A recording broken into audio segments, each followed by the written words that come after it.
교회의 5방면 5주 2일 아침의 누림 요한복음 14장 2절 나의 아버지 집에는 거할 곳이 많습니다. 그렇지 않다면 내가 이미 여러분에게 말해 주었을 것입니다. 내가 가서 여러분을 위하여 한 곳을 예비하겠습니다.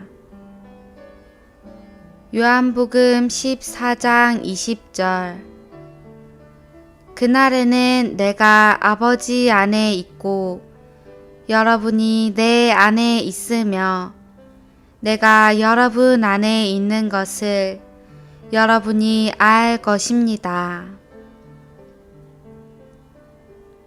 완결되신 하나님과 거듭난 믿는 이들의 합병체의 첫 번째 방면은 아버지의 집이다. 아버지의 집은 요한복음 2장 16절부터 21절까지에 나오는 하나님의 성전으로 예표되었다.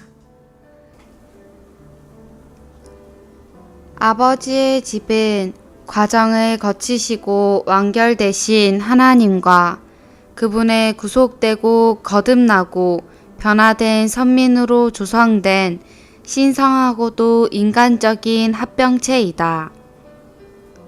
아버지의 집은 조성체일 뿐 아니라 합병체이다. 요한복음 14장 2절에서 주 예수님은 나의 아버지 집에는 거할 곳이 많습니다 라고 말씀하셨다. 그리스도 안에 모든 믿는 이들은 그분의 피로 말미암아 구속되고 그분의 영에 의해 그분의 생명으로 거듭나고 생명 주시는 영에 의해 신성한 요소로 변화되어 아버지 집에 있는 거처들이 된다. 우리 집에는 여러 개의 방이 있다. 그리스도 안에 믿는 이들이며 그리스도의 몸의 지체들인 우리 모두는 아버지의 집에 있는 방들, 곧 거처들이다. 오늘의 읽을 말씀 아버지의 집은 아버지와 아들께서 그 영과 함께 구속된 선민을 지속적으로 방문하심으로써 건축되며 그 영은 구속된 선민 안에 내주하시면서 완결되신 삼위 하나님과 그분의 구속된 선민의 상호 거처가 되신다. 요한복음 14장 23절에서 주 예수님은 누구든지 나를 사랑하면 나의 말을 지킬 것입니다. 그러면 나의 아버지께서 그를 사랑하실 것이고 우리가 그에게 가서 그와 함께 서로 거처를 정할 것입니다. 라고 말씀하셨다. 2절에서는 아버지의 집에 거처가 많다고 말하고 23절에서 우리는 이 거처가 아버지와 아들께서 그분을 사랑하는 이들을 방문하심으로 건축되는 것을 본다. 23절에서 그 영은 분명하게 언급되지 않고 다만 암시되어 있는데 이것은 그 영께서 주 예수님을 사랑하는 모든 사람들의 거듭난 영 안에 거하시기 때문이다. 우리의 일상생활에서 아버지와 아들은 자주 우리를 방문하기 위해 오신다.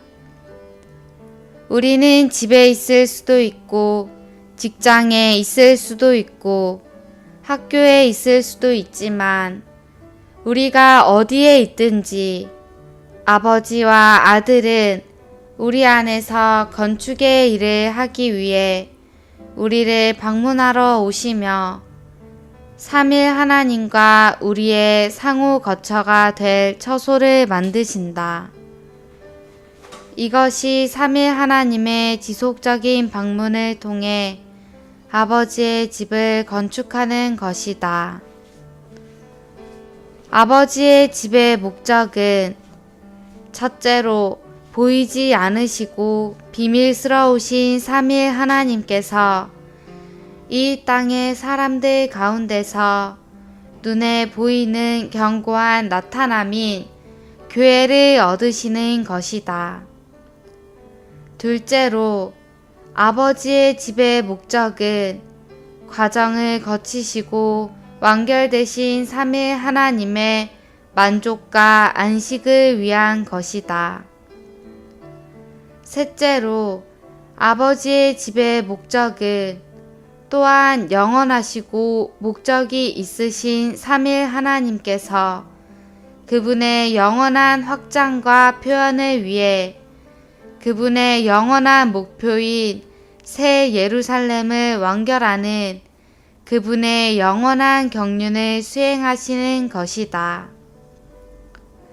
하나님의 거처인 하나님의 집은 결국 하나님의 영원한 확장과 표현을 위해 그분의 영원한 목표인 새 예루살렘이 될 것이다.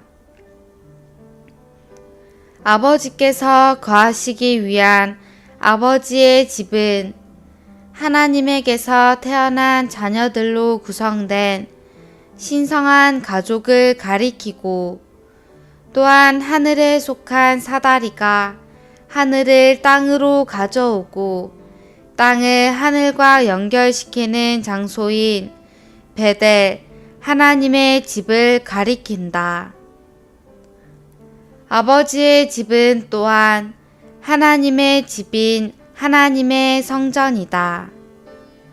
이 성전은 그리스도의 부활 이전에는 그리스도 자신이었고 그리스도의 부활을 통해서 그분의 믿는 이들로 확장되었다. 더욱이 아버지의 집은 아버지와 아들에 의해 건축된 삼일 하나님과 믿는 이들을 위한 상어 거처로 새 예루살렘으로 완결될 것이다. 그 영은 삼일 하나님과 그분의 변화된 선민의 상호 거처를 위해 아버지와 아들과 함께 이 거처 안에 내주하신다. 추가로 읽을 말씀. 그리스도께서 아버지에 의해 신성한 영광으로 영화롭게 되신 결과 4장 6장 고복 메시지 10권 요한복음 결정 연구 11장